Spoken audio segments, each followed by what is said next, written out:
कुरुक्षेत्र ब्रह्म सरोवर पर यज्ञोपवीत दीक्षा समारोह कात्यायनी मंदिर में हुआ आयोजन। 4 राज्यों से 24 ब्राह्मण बालकों को कर्मकांड की दी गई दीक्षा। कुरुक्षेत्र ब्रह्म सरोवर पर स्थित कात्यायनी देवी मंदिर में पराशक्ति साधक वेद पाठशाला में 31वां यज्ञोपवीत दीक्षा समारोह हर्षोल्लास से मनाया गया, जिसमें पूरे देश के 4 राज्यों से 24 ब्राह्मण बालकों को यज्ञोपवीत संस्कार किया गया एवं दीक्षा दी गई। ये पराशक्ति साधक वेद पाठशाला कात्यायनी देवी मंदिर ब्रह्म सरोवर कुरुक्षेत्र, मैं पंडित बलराम गौतम। आज 31वां यज्ञोपवीत दीक्षा समारोह है। ब्राह्मण बालकों को 24 ब्राह्मण बालकों को आज यज्ञोपवीत कराया गया और दीक्षा दी गई, जो कि 4 स्टेट से आए हुए हैं।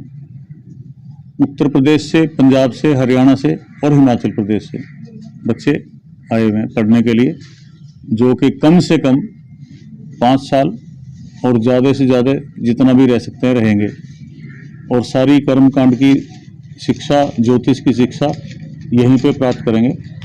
और निःशुल्क वेद पाठशाला है। इनका कोई रहने का, खाने का, पढ़ने का कोई शुल्क नहीं है।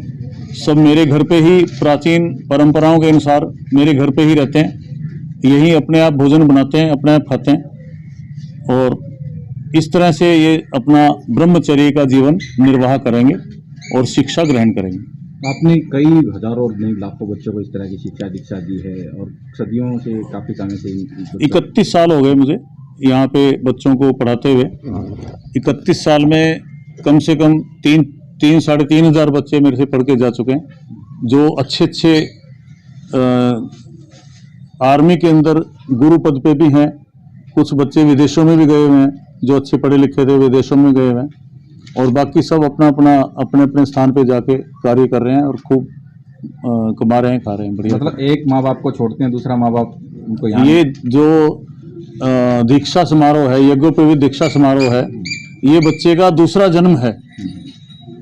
एक जन्म तो माता पिता देते हैं, और ये दूसरा जन्म है जो वो भौतिक शरीर माता पिता ने दे दिया, और ये इनका आध्यात्मिक शरीर बनेगा।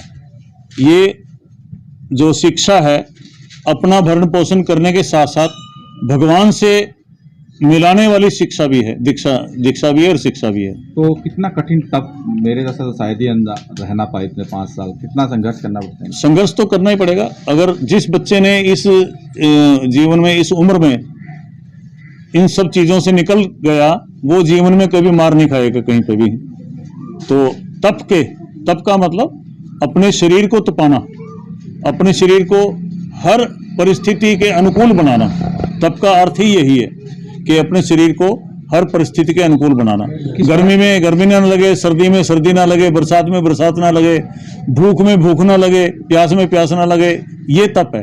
तो इनको जिस तरह से आज शुरुआत में ABCD कहा जा सकता है, जिसे तो आज शिक्षा दीक्षा कोई खास दिन चुना जाता है इनको देने के लिए? कितने साल में 2 दिन हम चुनते हैं, एक बसंत पंचमी और एक अक्षय तृतीया।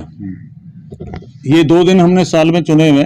तो इन 2 बसंत पंचमी पे यज्ञोपवीत करना था, लेकिन सर्दी बहुत थी, छोटे बच्चे हैं, नंगे रहना पड़ता है, तो कभी ठंड ना लग जाए, इसलिए हमने फिर अक्षय तृतीया को चुना है।